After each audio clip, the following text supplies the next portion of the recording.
नमस्कार, मैं सिद्धार्थ शुक्ला। साल था 2023, ठंड का मौसम था, दिनांक था 3 तारीख। छत्तीसगढ़ की राजधानी रायपुर में भाजपा मुख्यालय कुशाभाऊ ठाकरे परिसर में हवा में उत्साह की लहरें दौड़ रही थी। विधानसभा चुनाव के नतीजे आने वाले थे। विशाल एलईडी स्क्रीन पर हर सीट की अपडेट फ्लैश हो रही थी। युवा कार्यकर्ता नारे लगा रहे थे, तालियां बजा रहे थे। लेकिन जब राजनांदगांव से पूर्व मुख्यमंत्री रमन सिंह की जीत की खबर स्क्रीन पर चमकी, जो कि आंकड़ा 45,084 वोटों की थी, तो अचानक सन्नाटा छा गया। कोई ताली नहीं बजी, कोई नारा नहीं गूंजा।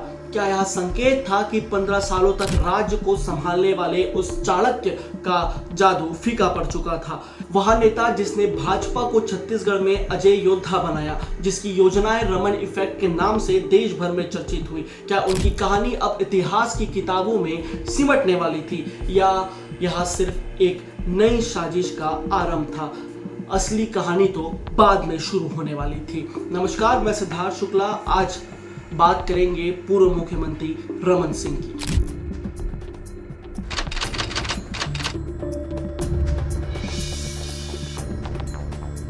मैं डॉक्टर रमन ईश्वर की शपथ लेता हूं कि जो विषय छत्तीसगढ़ राज्य के मुख्यमंत्री के रूप में मेरे विचार के लिए लाया जाएगा,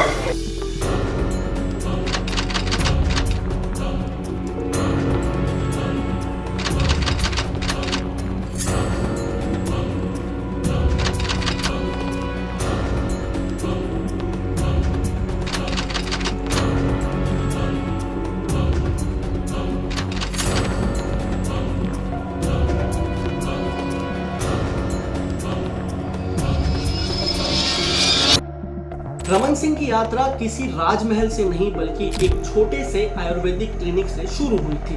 पुराने सहयोगी आज भी वह दिन नहीं भूल पाए हैं कि जब कवर्धा के शीतला वार्ड में एक शांत स्वभाव का डॉक्टर अपने मरीजों को दवा देने के साथ साथ लोगों की बातें भी ध्यान से सुनता था और गली मोहल्ले जाकर आयुर्वेदिक दवाइयां भी देता था। वर्ष 1983 में उसी वार्ड से पार्षद का चुनाव जीतना उनकी राजनीति की पहली सीढ़ी थी। भाजपा युवा मोर्चा से जुड़े रमन सिंह धीरे धीरे संगठन की आंखों में भरोसे का चेहरा बनते गए। अविभाजित मध्य प्रदेश के दौर में 1990 का विधानसभा चुनाव उनके लिए निर्णायक साबित हुआ। कांग्रेस के दिग्गज नेता जगदीश सिंह चंद्रवंशी को 16,033 मतों से हराकर रमन सिंह पहली बार विधानसभा पहुंचे। यह जीत सिर्फ एक चुनाव नहीं थी, यह संकेत था कि यह व्यक्ति लंबी दौड़ का घोड़ा है। राजनीति में उसका स्वभाव भले ही आक्रामक नहीं था, लेकिन उनकी पकड़ बहुत गहरी थी।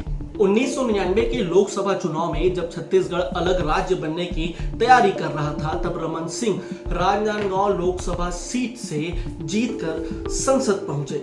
दिल्ली की राजनीति में उनकी स्वीकार्यता तेजी से बढ़ी और अटल बिहारी वाजपेयी सरकार में उन्हें वाणिज्य और उद्योग राज्य मंत्री बनाया गया।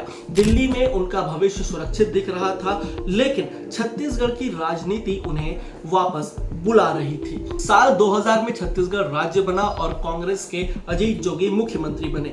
जोगी का करिश्मा ऐसा था कि भाजपा के 1 दर्जन से अधिक विधायक कांग्रेस में शामिल हो गए। भाजपा बिखरती दिख रही थी, संगठन डरा हुआ था।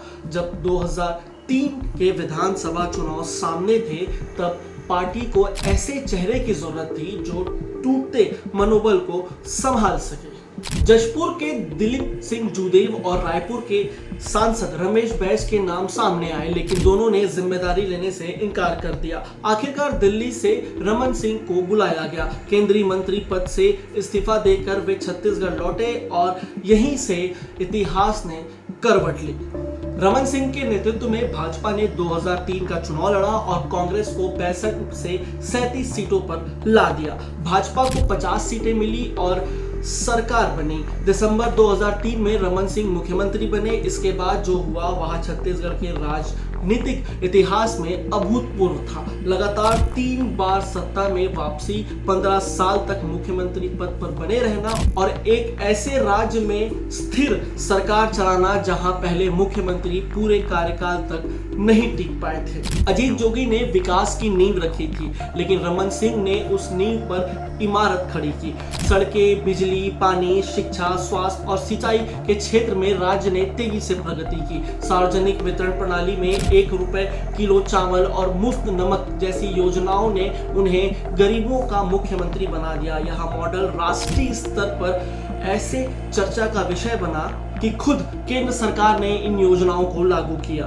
राष्ट्रीय मीडिया में छत्तीसगढ़ की जीडीपी ग्रोथ, बिजली उत्पादन और कल्याणकारी योजनाओं की तारीफ होने लगी। अखबारों में बड़े बड़े खबर छपने लगे। भाजपा के भीतर चर्चा भी शुरू हो गई थी कि रमन सिंह नरेंद्र मोदी के विकल्प के रूप में देखे जा सकते हैं। और सबसे बड़ी बात कि रमन सिंह कभी भी इस चर्चा से असहज नहीं हुए। जब सत्ता बहुत लंबी होती है तो विवादों की लिस्ट भी बहुत लंबी होती है, चाहे वो माओवादी हो, चाहे वो सलवा जुलूम हो, चाहे वह सरकार के विधायकों द्वारा भ्रष्टाचार हो, और सबसे बड़ी बात सरकार के खिलाफ बढ़ती नाराजगी हो। साल आया 2018, कांग्रेस की ऐतिहासिक जीत के साथ भाजपा सत्ता से बाहर हो गई। माना जाने लगा कि अब रमन सिंह का दौर खत्म हो चुका है। खराब स्वास्थ्य और उम्र को देखते हुए अटकलें लगने लगी कि उन्हें किसी राज्य का राज्यपाल बना दिया जाएगा। हालांकि उन्हें भाजपा का केंद्रीय उपाध्यक्ष बनाया गया, लेकिन राज्य की राजनीति में उनकी सक्रियता कम होती चली गई। सुरक्षा कर्मियों के घेरे और सीमित जनसंपर्क ने उनकी दूरी और बढ़ा दी। पार्टी संगठन ने नए चेहरों को आगे बढ़ाया और रमन सिंह धीरे धीरे हाशिए पर दिखते चले गए। जब 2023 का विधानसभा चुनाव था तो जब उम्मीदवारों की पहली लिस्ट भाजपा ने निकाली तो उसमें सभी नए चेहरे थे।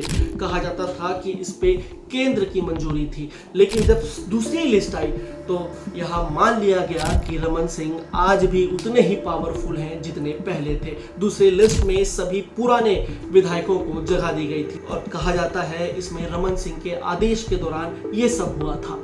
2023 में जब भाजपा ने शानदार वापसी की तब भी मुख्यमंत्री चेहरे को लेकर रमन सिंह का नाम चर्चा में नहीं था। विधायक दल की बैठक से पहले अफवाह उड़ी थी कि आखिरी क्षण तक रमन सिंह कोशिश कर रहे हैं, लेकिन ऐसा था नहीं। रमन सिंह के लिए हमेशा से पार्टी का आदेश सर्वोपरि रहा है।